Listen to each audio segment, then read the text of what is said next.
আমি নিজ চোখে দেখছি, আমার এই দুই চোখে দেখছি, মাজারে রাস্তার থেকে দাঁড়াইয়া আমি দেখছি মহিলা তার 6 বছরের বা 8 বছরের বাচ্চাটাকে সাথে নিয়ে মাজারের মধ্যে সেজদা দিতেছে। মহিলা বাচ্চাটা দিতে চায় না, মহিলা এমনি মাথাটা জাঁতা দিয়া চাপ দিয়া বাচ্চাটাকে সেজদা করাইছে। হায় মা, তুই কি করলি? তুই মা করলিটা কি? তুই তোর ছেলেটাকে মুশরিক বানায় দিলি। আল্লাহ তাআলা যার রক্তে ঈমান দিছিলেন, যাকে সৃষ্টি লগ্নে আল্লাহ ঈমানের নিয়ামত দিয়ে দিছিলেন, আল্লাহকে মানার, তুই মা তাকে মুশরিক বানায় দিলি। মা কি করলা? মা তুমি ছেলেটাকে কি করলা তুমি? আপনার ঘরে হিন্দি সিরিয়াল চলে, আপনার ঘরের টেলিভিশনের মধ্যে হিন্দি সিনেমা চলে। হিন্দি সিনেমার প্রত্যেকটার মধ্যে দুইটা জিনিসকে বিশেষভাবে দেখানো হয়। এক জিনিস মনে রাখবেন, হিন্দি সিনেমার মধ্যে অগণিত হিন্দি ছবির মধ্যে অহরহ হিন্দুদের ধর্মীয় পূজা অর্চনা, উপাসনা, মূর্তির দেবতার পূজা।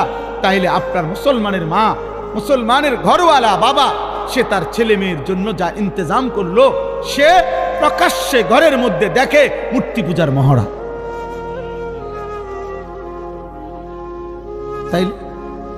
তাইলে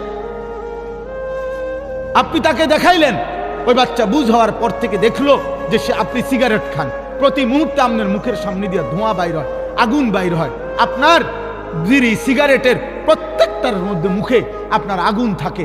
তো বাচ্চা দেখে আগুন হইল আমার বাবার ধর্ম, আমার বাবার ধর্ম, আমার দাদার ধর্ম হইল আগুন, অতএব আমার প্রিয় জিনিস হওয়া উচিত আগুন। তো আগুন এটা প্রতীক, এটা তো মূর্তি পূজক, আগুন পূজারীর, এটা তো ইমানদারের প্রতীক হইতে পারে না।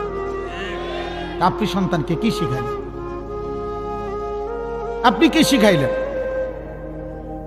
বলেন? তাইলে এই জন্য এটা বোঝা উচিত, পিতা মাতার খামখেয়ালি সন্তান বরবাদ করে। হাসরের ময়দানে ওই মা বাপ, ওই অভিভাবক যাদের কারণে তাদের অনুসারীরা, অনুগতরা, সন্তানরা জাহান্নামী হবে, খোদার কসম, তারা যে যার কারণে জাহান্নামী হইছে, যাকে দেখে, যাকে অনুসরণ করে, আল্লাহর কসম, সে তাকে ডাক দিবে, আল্লাহকে বলবে, আল্লাহ আমার আব্বারে দেখতে চাই, আমার ওই নেতাটারে আমার একটু দরকার, আমার ওই দোস্ত তারে আমার একটু দরকার, আমার মাকে আমার একটু দরকার। তুমি সুদের টাকা নিয়ে ছেলে মানুষ করছেন কেন? আপনি বুঝের ছেলে বুঝে না? বর্তমান সময়টা তো এমন, এখন আরো বেশি। 4 বছরের বাচ্চা যা বুঝে, আগের দিনে 40 বছরের ব্যাড হইতো এত বুঝতো না মিয়া।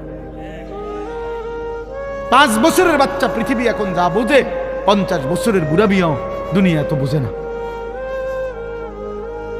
দুনিয়া এত বুঝে না। অতএব আমাদের এই সচেতনতা ভীষণ দরকার। আপনারা গ্রামের মানুষ বলে, আপনারা গ্রামের মানুষ এই সমস্ত নয়সয় কথা বলে খামখেয়ালি করেন না। আমি অনুরোধ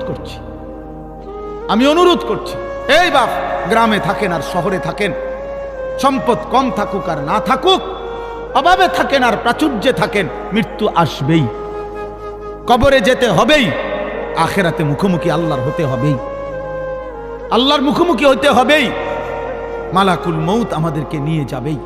এই আমি আপনাদের সামনে কোরআনুল কারীমের যে আয়াতগুলো পড়ছি, এই আয়াতগুলো আমি একটু ব্যাখ্যা পরে করতেছি, আগে তর্জমাটা শুধু শুনেন, তাইলে আপনি বুঝবেন।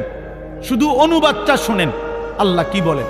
আমি এখানে 21 নম্বর পারা কোরআনুল কারীমের 32 নম্বর সূরা, এই সূরাটার নাম সূরায়ে সাজদা। এই যে আমরা যে সেজদা দেই, বুঝেন নাই? এই সূরার নামই সেজদা।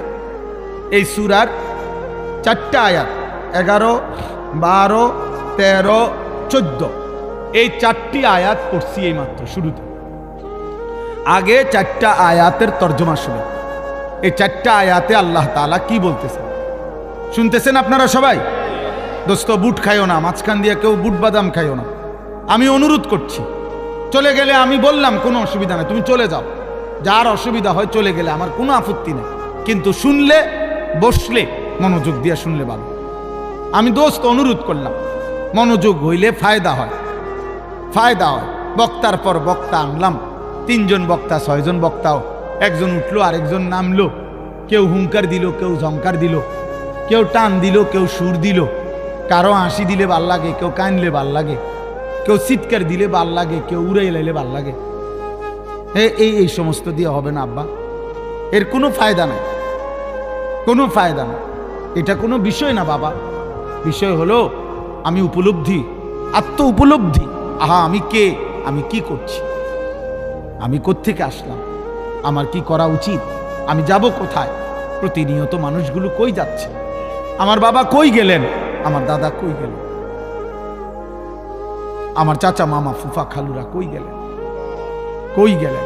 আমার জ্যাঠারে আমি 1 সপ্তাহ আগে দেখা গেছি, 1 সপ্তাহ পরে দেখছি জ্যাঠা নাই। জ্যাঠার জানাজা আমি পড়াইছি,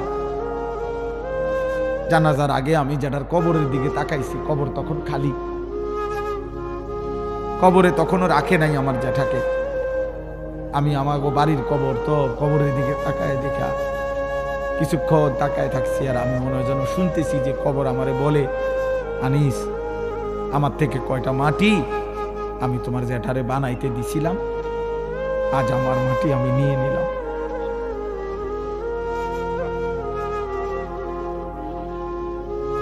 আজ আমি আমার মাটি আমি নিয়ে নিলাম। হুজুর বলতেছিলেন, আমার আব্বারে দেখছেন, মহব্বত করতেন। আমার আব্বা এমন সুন্দর সাজতেন, লম্বা সুন্দর সুপুরুষ ছিলেন। আমার বাবা, আমার আব্বা ছিলেন। শুক্রবার দিন জুমার নামাজের জন্য আমার আব্বা যখন সাজতেন, আমারও মনে আছে, আমি মনে ভাবতাম যে আব্বা যেন নতুন জামাইয়ের মতো এত সুন্দর পাগড়ি মাথায় দিত, গাইতো চোখে, আতর লাগাইতো, বাবা পাঞ্জাবি সব কিছু নতুন সুন্দর ধোয়া ইস্তারি করা গাও দিত, মানে বাদশার মতো বাবা সাজত। আমার সেই সুন্দর বাবা, সাজগোজওয়ালা বাবা। আমি জানি না এখন বাপ আমার কবরে কেমন আছে। হযরত ওমর ইবনে আব্দুল আজিজ রাহমাতুল্লাহ আলাইহি তিনি কবরস্থানে দাঁড়িয়ে বলতেন, হে কবর, মাজা ফাআলতা বিল আহিব্বা। এটা দোস্ত ওমর ইবনে আব্দুল আজিজের কওল। আমার এই দোস্ত নুরুল আলম ওই শুনতে চায় ওমর ইবনে আব্দুল আজিজের নাম, আমি এই জন্য শুনাইলাম। ওমর ইবনে আব্দুল আজিজ কবরের সামনে দাঁড়িয়ে বলতেন, হে কবর, বলো না তুমি আমার স্বজনদের সাথে কি করেছ?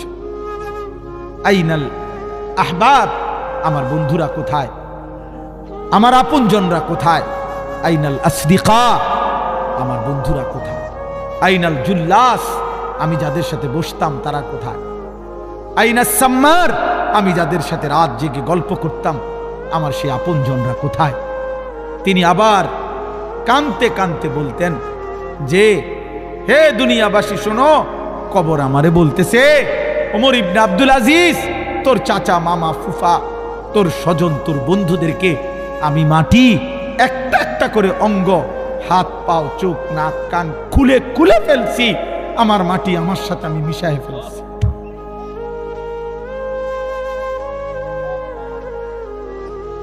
আমার মাটি আমি আমার সাথে মিশাই ফেলছি। দোস্ত আমার, বন্ধু আমার, প্রিয় নওজোয়ান, তুমিও থাকবা না আমিও থাকবো না, তুমিও থাকবা না আমিও থাকবা না। উনিও ছিলেন, এখন নাই।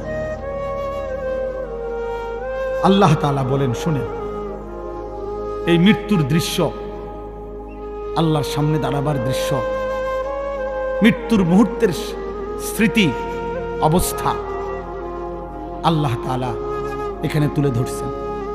এই জায়গা বড় সাংঘাতিক। আমার একজন আপনজন, আমার বিবির বড় ভাই মাওলানা মুফতি উসমান গনি 2-3 দিন আগে আমার সাথে সফরে ছিলেন উত্তরবঙ্গ। তো এক জায়গায় ফজরের নামাজ পড়াইছেন এই 2 দিন আগে। তো ফজরের নামাজে উনি এই আয়াতের এই সাইডটা পড়ছেন।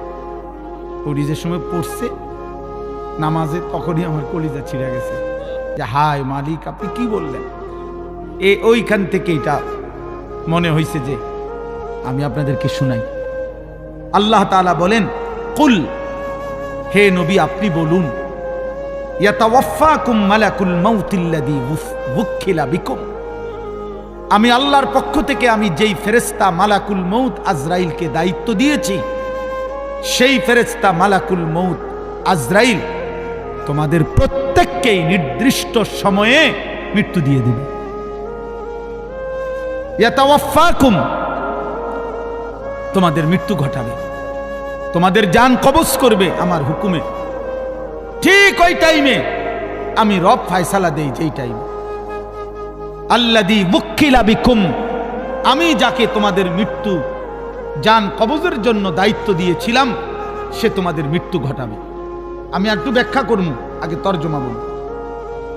সুম্মা ইলা রাব্বিকুম তুরজাউন, প্রতিটা মৃত্যুর পরে মালাকুল মউত আজরাইল জান কবজের পরে এরপরে কি হবে আল্লাহ বলেন, অতঃপর তোমরা সকলেই একমাত্র শুধুমাত্র আমি আল্লাহর কাছেই ফিরে আসো।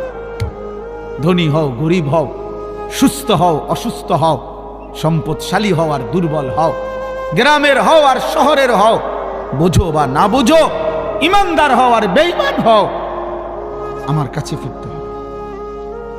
কার কাছে? সুম্মা ইলা রাব্বিকুম তুরজাউন। তাহলে দুই কথা বলা হইল।